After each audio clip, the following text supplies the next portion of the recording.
Be me, 37, senior product manager at tech startup in Austin. Successful career, own apartment, financially independent.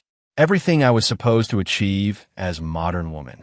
Single for past 6 years, haven't had serious relationship. Wasn't always this way, dated plenty in my 20s. Had boyfriends, had options, got asked out regularly. Somewhere around 31, that all stopped. Can't remember the last time a man approached me.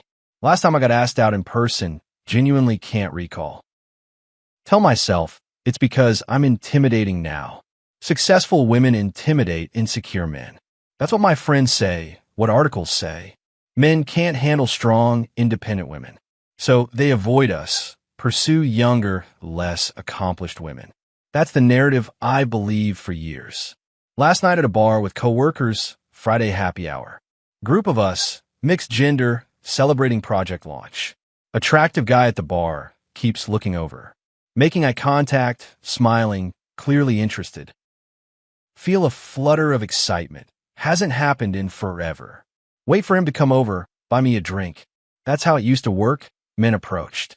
But he doesn't come over, just keeps looking. Finally look away, focus on my coworkers. Tell story about our difficult client, everyone laughs. Notice the guy is now talking to my coworker Amy. She's 26, junior designer, sweet, but not as accomplished as me. Watch them chat, watch her laugh at something he said. Feel irritation rising, why her and not me? I'm more successful, more interesting, more established. After an hour, they exchange numbers, he leaves. Amy comes back to our group, blushing and excited. He was so nice, asked for my number. Everyone congratulates her. I force a smile. What did you guys talk about? I ask. She's enthusiastic, his job, my hobbies, travel. Just normal stuff. He was really easy to talk to. Later, when it's just us women in the bathroom. I ask her what I really want to know. How did he approach you? What did he say? She thinks about it. He just came over and introduced himself. Said I seemed interesting. Asked about my work. We just had a normal conversation.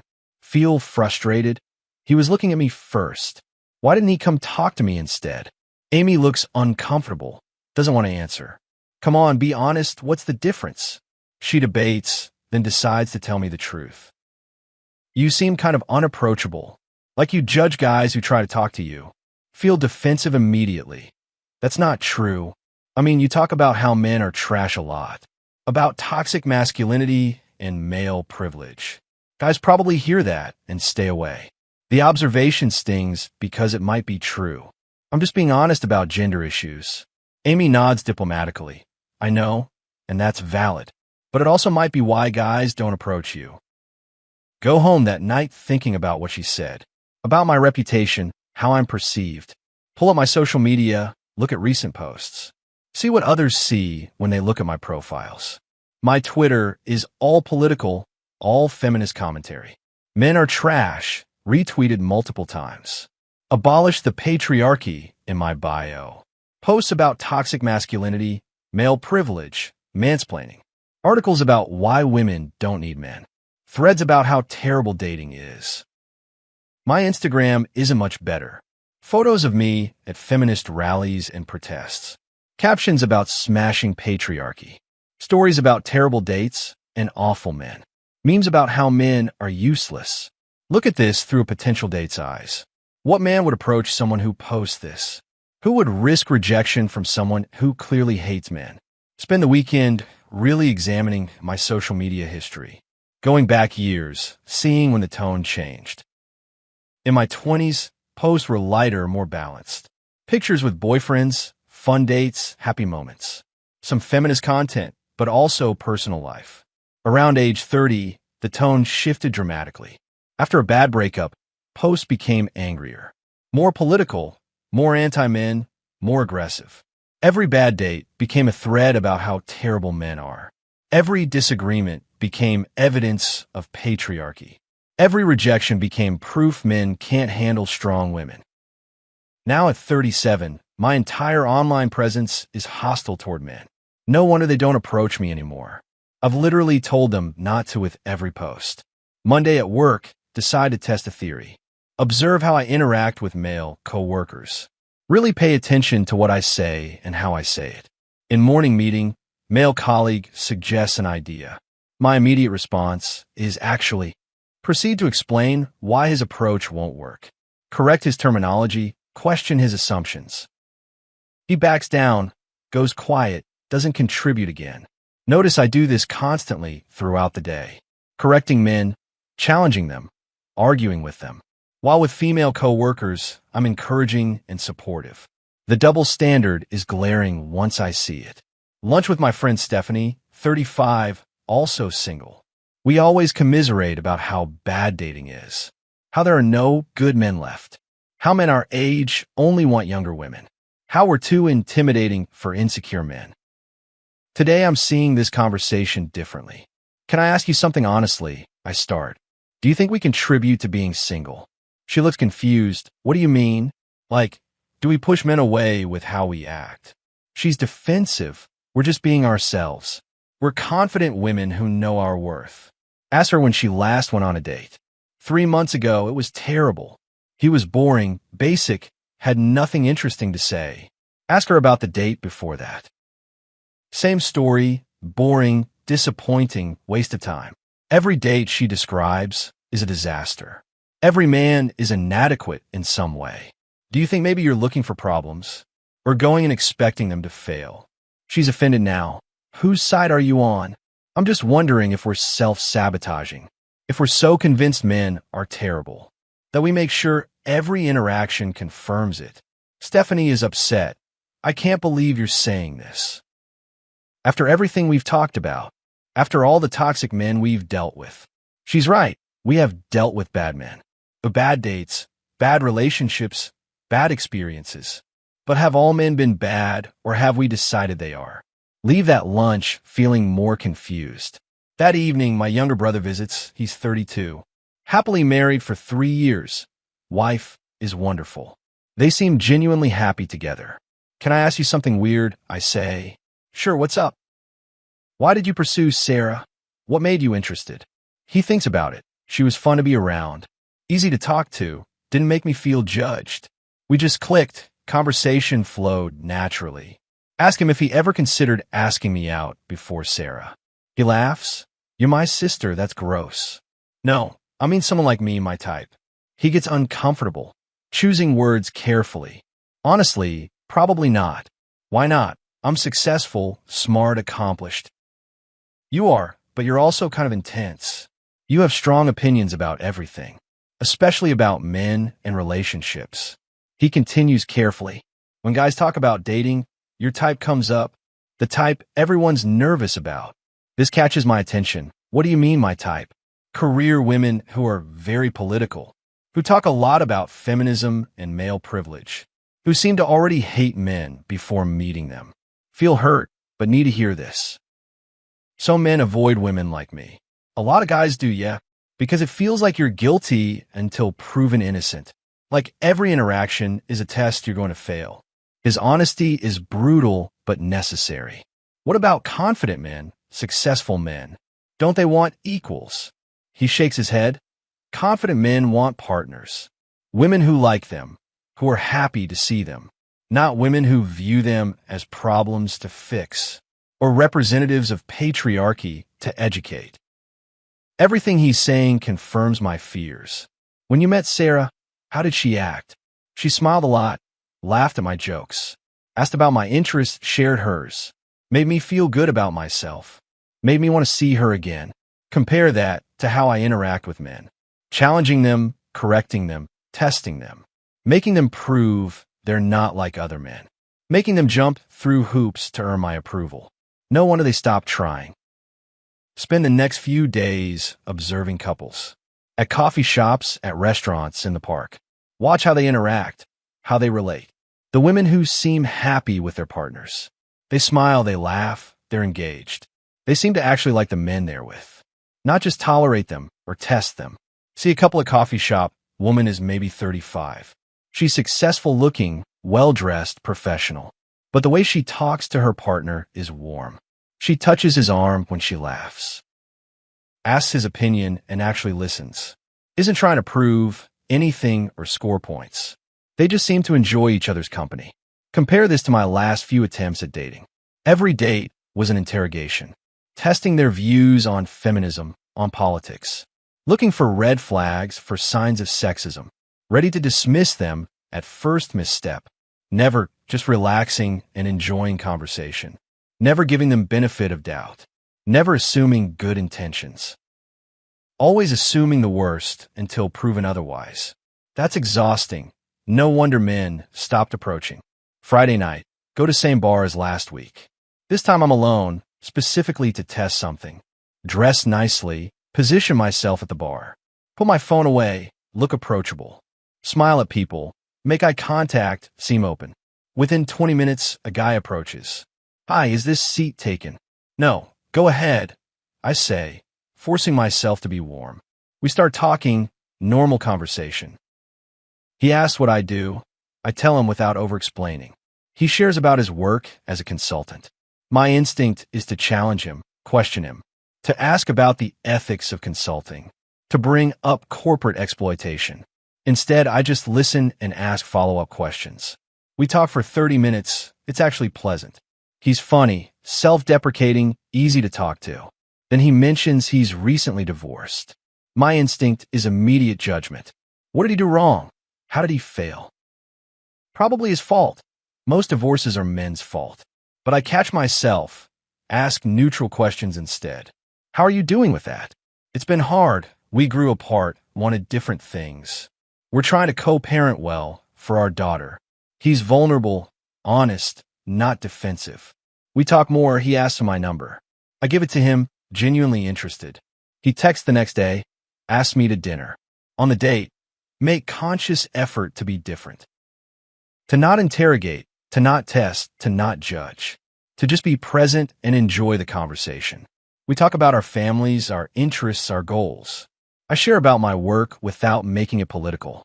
He shares about his divorce without me psychoanalyzing. At the end of dinner, he walks me to my car. I really enjoyed tonight. You're easy to talk to.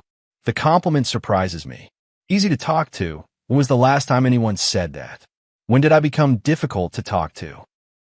When did I become someone men avoid? We date for a few weeks. It's going well. Better than anything I've had in years. He's kind, thoughtful, present, interested. But then we hit our first real disagreement. Talking about his ex-wife, the custody arrangement. He mentioned she got primary custody by default, that the court assumed she'd be the better parent. My immediate reaction is defensive. Well, women usually are the primary caregivers. And fathers often don't do equal parenting. He looks hurt. I did equal parenting. I was there every day, did school runs, made lunches. But the court didn't care, assumed she should have the kids. He's getting emotional, clearly painful topic. I see my daughter every other weekend now. I had a fight just to get that. The system is biased against fathers. My instinct is to argue, to defend the system, to explain about patriarchy and women's unpaid labor. But I stop myself, actually listen to his pain. That sounds really hard, I'm sorry. He's surprised by the response, opens up more. It's the worst thing that's ever happened to me. Losing daily access to my daughter. Being reduced to weekend dad. We talk about it without me making it political. Without me explaining why the system is actually fair. Just acknowledging his experience, his pain. He seems relieved, grateful to be heard.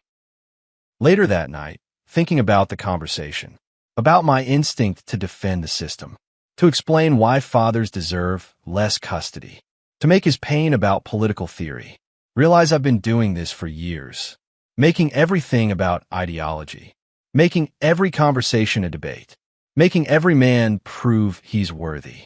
No wonder they stopped approaching me. Next therapy session, bring this up with my therapist. I'm realizing I might be pushing men away. With my attitude, my approach, my beliefs. Therapist asks me to elaborate.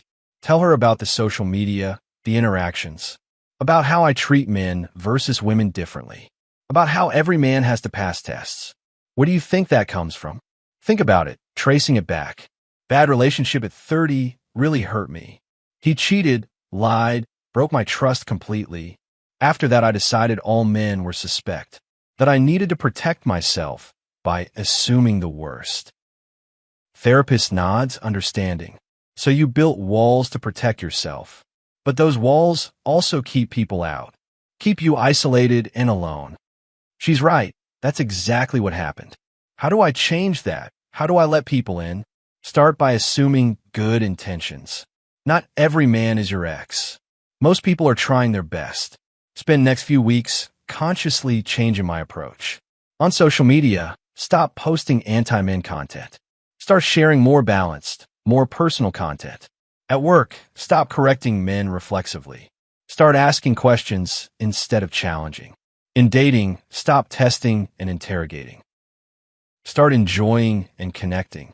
The shift is noticeable. People respond differently.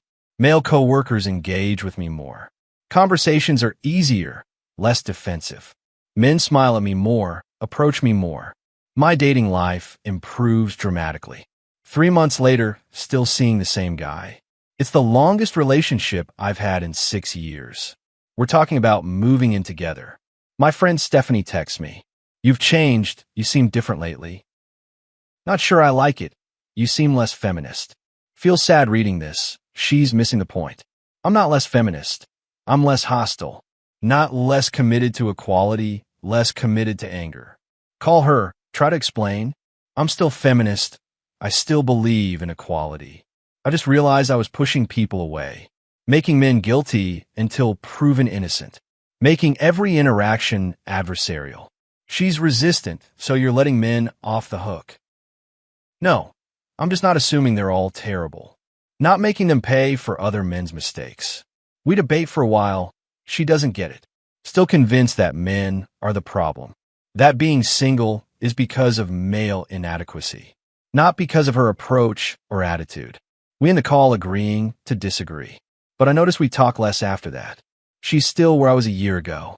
Angry, bitter, certain she's right. While I'm trying to be more open. More willing to see nuance, to give people chances. Looking back at the past 6 years of being single. Realizing I chose it without realizing. Chose it with every hostile post. Chose it with every correction and challenge. Chose it with every test and interrogation. Men didn't stop asking me out because I'm intimidating. They stopped because I was hostile. Because I treated them as problems, not people. Because I made it clear I didn't like them. The few who did approach despite that. I pushed away with my attitude, with my assumptions and judgments, with my need to be right and prove points. TFW, you realize men stopped asking you out years ago. TFW, you thought it was because you're too successful. TFW, you discover you're actually just hostile toward them. TFW, your social media is all men are trash content. TFW, you treat every man as guilty until proven innocent. TFW, you make every interaction a test they'll fail. TFW, you realize you chose isolation with your attitude. TFW, men avoid you because you clearly hate them. TFW, you pushed away everyone with your bitterness. TFW, changing your approach changes everything. Still believe in feminism and equality. Still think women's issues matter. Still advocate for fairness and justice. But now understand that includes treating men fairly too. Not assuming every man is toxic or privileged. Not making them pay for systemic issues. Not testing them constantly to prove they're worthy. Just treating them like individual human beings, with their own experiences and struggles, with their own pain and perspectives, with the capacity to be good partners, if given the chance. The irony is I thought I was being strong, thought my hostility was confidence, thought my standards were self-respect, but really I was just scared and angry, building walls and calling them boundaries, pushing people away and calling it discernment, being bitter and calling it being woke. Now, at 37, finally understanding the difference between healthy standards and hostile testing, between confidence and defensiveness, between equality and antagonism. Men didn't stop asking me out because I'm intimidating. They stopped because I was mean, because I broadcast my contempt for them, because I made it clear they weren't welcome. That's on me, not on them. Not on patriarchy or toxic masculinity, just on my own choices and attitude. The good news is I can change it, can choose differently going forward, can treat people with kindness and openness, can assume good intentions until proven otherwise, can build connections instead of walls. That's what I'm doing now, and it's working. Life is better. Dating is better. Work is better. Relationships are better. I'm happier. All because I stopped being hostile, started being human instead. Stopped testing everyone, started trusting some people. That's the real lesson at 37. The pattern I finally broke. The walls I finally took down. Better late than never. Better learning than staying bitter. Better connection than being right. That's what I choose now. And men are responding to that choice. By approaching, by engaging, by staying. Because I'm finally letting them. Finally giving them a chance. Finally treating them like people, instead of problems to solve. Or threats to guard against. That's the difference. That's what changed everything. That's why they stopped. And that's why they're starting again.